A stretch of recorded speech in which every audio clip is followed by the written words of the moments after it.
Hello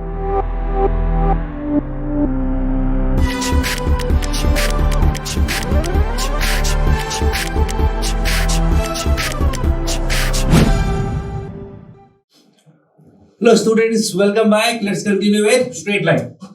Abhi what we are doing is line and line. Line and line में we have done point of intersection and we have done angle. Angle के examples मैंने दिए थे 10 examples. I hope you have attempted all those questions. And now I am going to tell you something. जो tan theta acute की बात थी, tan theta acute, that is actually m1 minus m2 upon 1 plus m1 m2 का mod, which is also equals to a1 b2 minus a2 b1 upon a1 a2 plus b1 b2 का mod. Now angles find करने के methods आपने use कर लिए हैं. What I am going to give you is कि condition for parallel lines. अगर lines parallel हैं तो क्या होगा? लाइंस अगर पैरेलल है तो उनके बीच का एंगल या तो जीरो होगा या पाई होगा. तो थीटा अगर जीरो लेते हैं तो tan थीटा का वैल्यू जीरो आएगा और tan थीटा जीरो आने का मतलब इस पूरे का वैल्यू जीरो आएगा. कोई फ्रैक्शन जीरो होता है तो उसका रीजन होता है कि उसका न्यूमरेटर जीरो और न्यूमरेटर जीरो होने का मतलब m1 minus m2 equal to 0 and that is basically m1 equal to m2. और I can say this is also equal to 0. तो फिर से न्यूमरेटर equal to 0. न्यूमरेटर 0 होने का मतलब हुआ a1 b2 equal to a2 b1. थोड़ा rearrange करेंगे, a2 को नीचे लाएंगे, b2 को नीचे ले जाएंगे तो I am going to get a1 by a2 equal to b1 by b2. वैसे एंगल जीरो होने का एक और आइडिया भी है. एंगल जीरो होने का एक और तरीका है कि न्यूमरेटर फाइनाइट हो, डिनोमिनेटर इंफिनिटी हो जाए. डिनोमिनेटर इंफिनिटी हो जाएगा वो तब जब m का वैल्यू इंफिनिटी होगा. अब m का वैल्यू इंफिनिटी वाला केस हम अलग से डिस्कस कर लेंगे. So considering the numerator is equal to 0. Now what we have is condition for perpendicular lines. अब परपेंडिकुलर लाइंस की अगर बात करते हैं तो उस केस में थीटा का वैल्यू 90 होगा. थीटा अगर 90 है तो tan 90 का वैल्यू इंफिनिटी हो जाएगा. और कोई फ्रैक्शन इंफिनिटी कब होता है? जब उसका डिनोमिनेटर जीरो होगा. And denominator zero means m1 m2 equal to -1. And in this case, if I say denominator equal to 0 will give you a1 a2 plus b1 b2 equal to 0. We are not going to rearrange that because ये अच्छा सा system है, ऐसे ही रहने वाला. And finally, we have condition for coincident lines. Coincident line का मतलब क्या हुआ? दोनों लाइन सेम होनी चाहिए और लाइंस अगर सेम है तो पैरेलल तो होंगे ही होंगे. They have to be parallel if they are coincident. और साथ में एक एक्स्ट्रा कंडीशन आ जाएगा and that is C1 equal to C2. Sorry, C1 by C2. तो A1 by A2 equal to B1 by B2 equal to C1 by C2. ये तीनों same होंगे तो lines will be actually coincident, मतलब same line. ये concept हम पहले भी कई बार यूज कर चुके होंगे आप लोग कि अगर दो इक्वेशन सेम है तो उनके कोएफिशिएंट्स का रेशियो सेम होगा. So these are conditions for parallel and perpendicular lines. For example, let's take 2x plus 3y equal to 4 एक line है. First part is find a parallel line through 1, -3. And second part है find a perpendicular line through -2, 3. तो if I talk about the first part, तो parallel का मतलब हुआ slope same होगा. ये वाली लाइन का जो स्लोप है दिस इज -2/3. तो ये लाइन जो गिवन है उसका स्लोप 2/3 है तो रिक्वायर्ड लाइन का स्लोप भी -2/3 होगा because slope should be equal for parallel lines. और स्लोप कैसे फाइंड करते हैं? -a/b. तो -2/3. Now we have the slope and we have the point, so we can find the line. कैसे? point slope form y minus y1 equal to m into x minus x1. 3 multiply किया तो 3y plus 9 is minus 2x plus 2, that is 2x plus 3y plus 7 equal to 0. अब b portion की बात करते हैं, मतलब perpendicular, और perpendicular में m डैश बोल देते हैं स्लोप. ये लाइन का स्लोप -2/3 है, तो परपेंडिकुलर लाइन का स्लोप 3/2 होगा. Tell me how? बिकॉज अगर लाइंस आपस में परपेंडिकुलर हैं तो स्लोप्स का प्रोडक्ट -1 होता है. तो अगर एक -2/3 है तो उसमें 3/2 मल्टीप्लाई करके ही तो -1 आएगा. स्लोप्स का प्रोडक्ट -1 है, इसका मतलब दे आर परपेंडिकुलर. तो अगर कोई लाइन गिवन है और उसका स्लोप पता होगा, ऑब्वियसली हम what we have to do is find slope of line perpendicular to that. So what we do is उसका रेसिप्रोकल कर दो और साइन चेंज कर दो. रेसिप्रोकल किया तो -3/2, साइन चेंज किया तो 3/2. एक लाइन का स्लोप 5 है, उसके परपेंडिकुलर लाइन का स्लोप क्या होगा? 5 का रेसिप्रोकल 1/5, साइन चेंज किया तो -1/5. तो स्लोप मिल गया और पॉइंट है -2, तो लाइन हो गया y minus y1 is m into x minus -2. Multiply करने पे 2y minus 6, 3x plus 6, that gives me 3x minus 2y plus 12 equal to 0. And now I am going to show you something. ध्यान से देखिए. Line की equation में 2x plus 3y था, parallel की equation में भी 2x plus 3y ही आया. मीन्स आई कैन से कि लाइन को अगर पैरेलल शिफ्टिंग करोगे, अगर किसी लाइन के पैरेलल लाइन फाइंड करोगे, सो ax plus by will remain same. I can से जो हाईएस्ट डिग्री टर्म है दैट विल रिमेन सेम.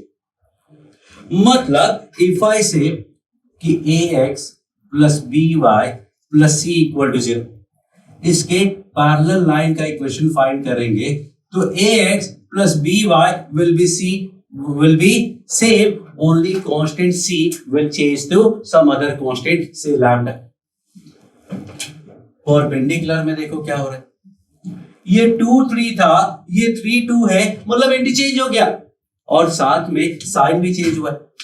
अब आप बोलोगे y का साइन चेंज हुआ है, और आई कैन से x का भी साइन चेंज बोलोगे चलेगा, because this same line can be written as this also. तो यू कैन नॉट टेल कि मैंने x का साइन चेंज करना है या y का साइन चेंज करना है, तो आई कैन से किसी भी एक का साइन चेंज कर दो और साथ में कांस्टेंट तो चेंज होगा ही होगा. सो आई कैन से कि अगर किसी लाइन के परपेंडिकुलर लाइन बनाना है तो कोएफिशिएंट इंटरचेंज होंगे, a और b बिकम b और a. किसी एक का साइन चेंज कर दो, बीच में माइनस लिख देते, और साथ में कांस्टेंट तो चेंज होना ही है. ये मैंने एक नया कांस्टेंट म्यू लिख दिया.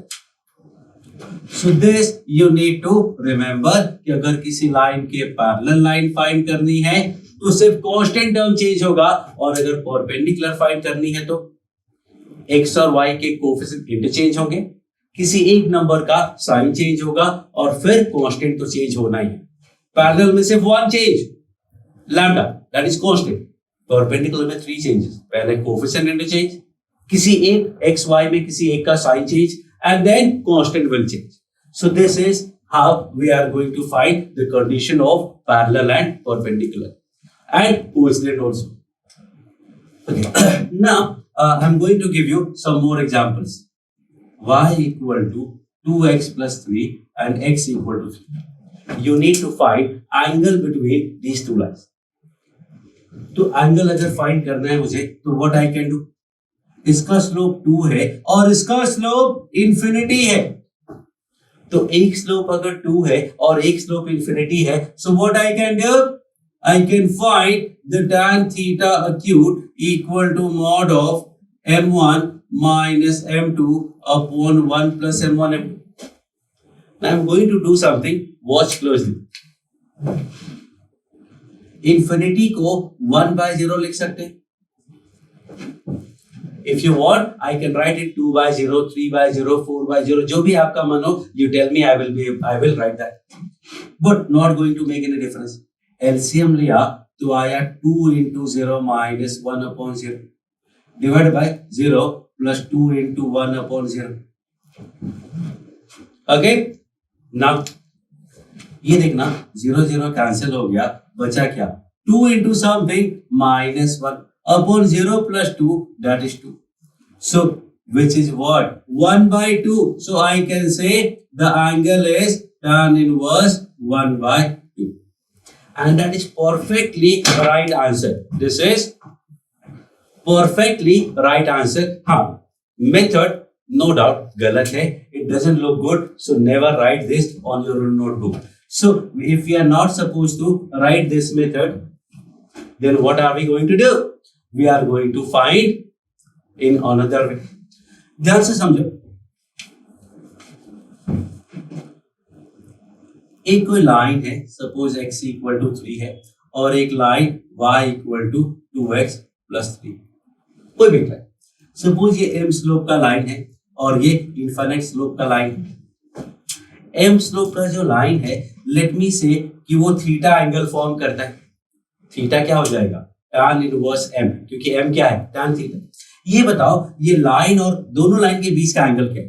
अगर ये थीटा है, ये 90 है, तो ये 90 माइनस थीटा होगा, मतलब this angle will be 90 minus theta.